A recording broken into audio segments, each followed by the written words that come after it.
Okay, now let me explain this question. A particle moves in a straight line.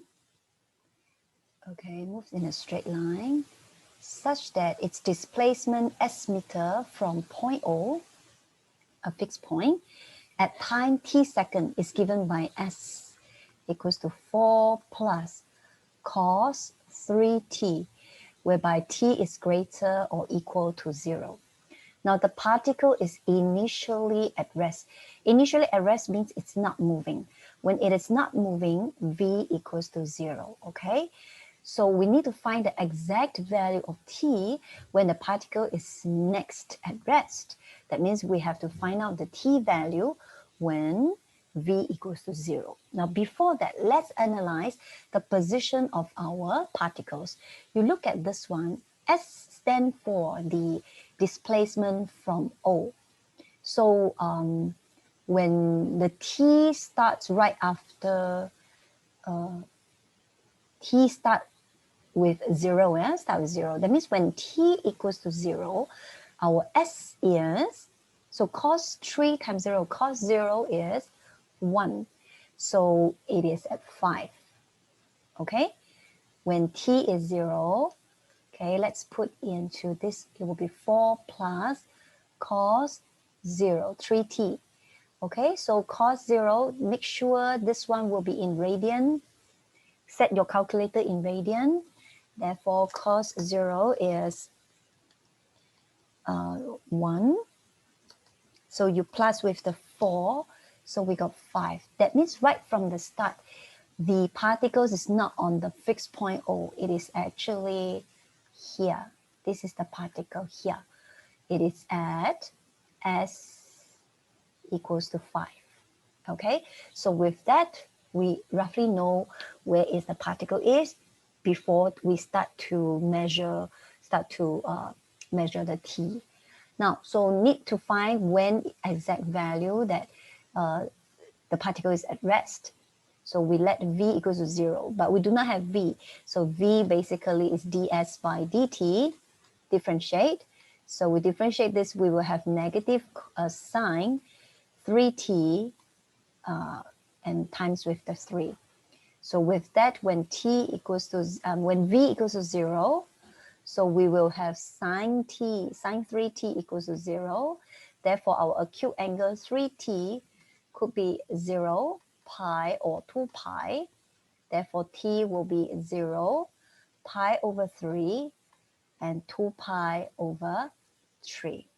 Now, at this point in time, we know that the particles start from at rest, then it moves when it comes to pi over 3 second, it stopped temporarily. Why is it stopped? Because it make a U-turn. So it will be 2, and then the next U-turn will be at 2 pi over 3. Now pi over 3, we may change it to decimal number for easy reference to know exactly which time it is. So we can just take pi divided by 3. So pi over 3 basically is 1.05 second, whereby 2 pi over 3 will be 2.09 second. Okay, now your final answer, you just leave this as it is, yeah, in pi, but the decimal number is for my own reference for the next question, because the second part, it says that find the distance traveled. Find the distance traveled between the timer in between pi over 4 and pi over 2 seconds. Now, so pi over 4 and pi over 2, because they are in fraction, for me, which I'm not so good in looking at in terms of fraction, yeah, pi over 4, pi over 2, I would rather change it to decimal number. Easy to analyze the position, I mean the time on the number line. So the t basically is 0.785 second, and this one pi over 2 is actually 1.57 second. Okay, now why do I need this? Because on the number line to see where the time is, 0 second, this is t, 0, and then 0.785, and then we have 1.57. Remember, right in the first part, we know that the particles, when it move, right, okay, as it move, it will pause momentarily, then it make a U-turn. I need to see where it make the U-turn. So it make a U-turn at 1.05 second. That means 1.05 second is over here. 1.05 second. So as you see, starting from t equals to 0, the particle will move, and then when it reach at this time, it will make a U-turn and move another up to 1.57 second. So let's get the idea. If we to find the s, okay, when our time is 0.785 second, that is pi over 4. So now I put pi over 4 in. Okay, this is function in t. Function in t is 4 plus cos 3t.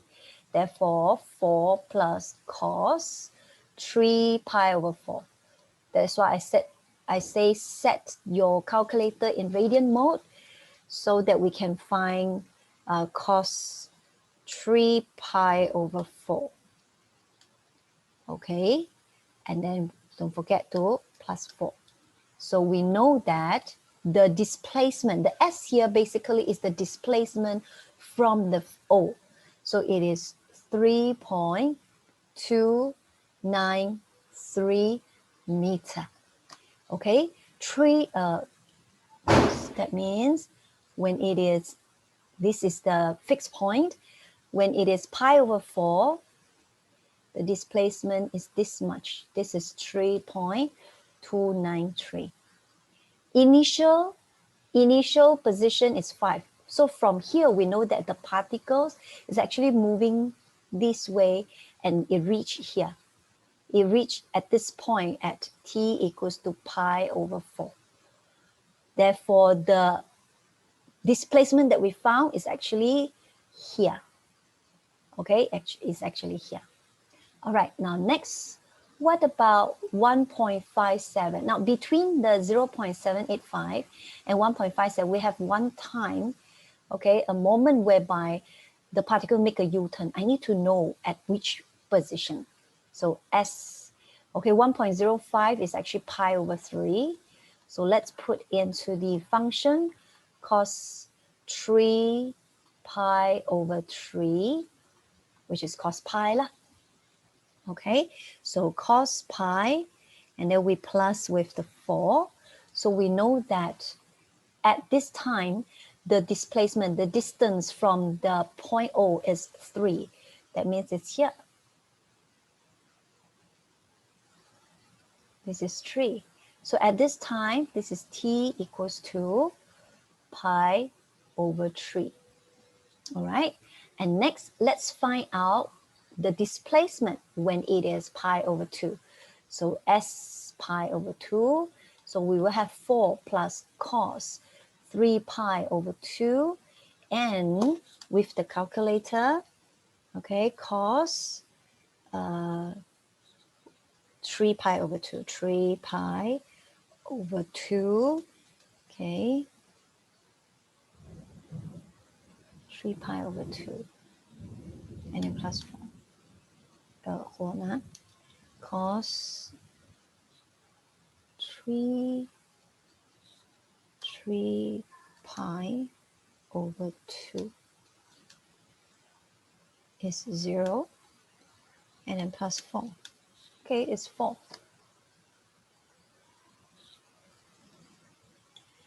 Okay, so it's 4. That means when the for the time, it will be at 4. So somewhere here. This is when t equals to pi over 2. Okay, let me explain one more time.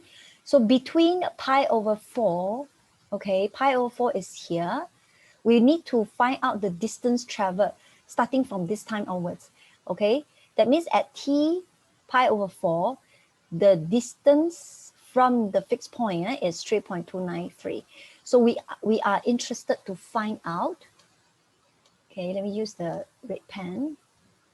So starting from here, we know that the particles move towards the O, and then at this point in time, it reach here, it make a U-turn, because at t equals to pi over 3, which is here, we know that it paused for a moment, it's at rest. Why at rest? Because it want to make a U-turn. So we make a U-turn at t equals to pi over 2, which is 1.57. It reached this place. It reached this place. So we want to find the distance covered by the red line. So how do we find? Now, to find the distance covered by the red line, that means right from the O up to this point with the red line, it is 3.293. Therefore, don't forget we got to minus the 3 away. Therefore, the short red line, okay, the short red line will be 0.293 meter. And after that, continue from this point. Okay, let's see the long red line. Okay, so the long red line, when you reach this point, the total distance is 4. Okay, the total displacement from the O is 4, but we just want this part, this red line. So we have to cut away the one in front. The one in front is 3. So the whole line is 4 minus this point, 3 from O. So therefore the red line here is actually 1, so plus 1. Okay, therefore we have the answer 1.293 meter. That is the total distance traveled. So we have to use a diagram to help us to see better. Okay, this will guarantee a more accurate answer. Okay, now so let's see part 3. So part 3, we want to find out the greatest acceleration of the particles. The greatest acceleration. Okay, how do we find? Acceleration basically is differentiate the v. And we have found the v to be, from part 1, v is actually negative 3 sine 3t. Okay, therefore we got to differentiate negative 3 sine 3t one more time. Okay, I mean just one time, yeah? So differentiate this one, we will have negative 3 sine 3t and then multiply with 3 again. So we have negative 9 sine 3t. That will be our adjacent. So when is it that our A will be maximum? Our A will be maximum if our sine value is in its maximum value. Our sine 3t is in between negative 1 and 1. Okay, so when is it? Find the greatest acceleration. So when is it that we want it to be maximum? When our sine 3t is negative 1. So negative 9 times negative 1, we got positive 9. That is our greatest acceleration. Okay, whichever number in between negative 1 and 1 will always be less than the 1 value. Let's say we take half.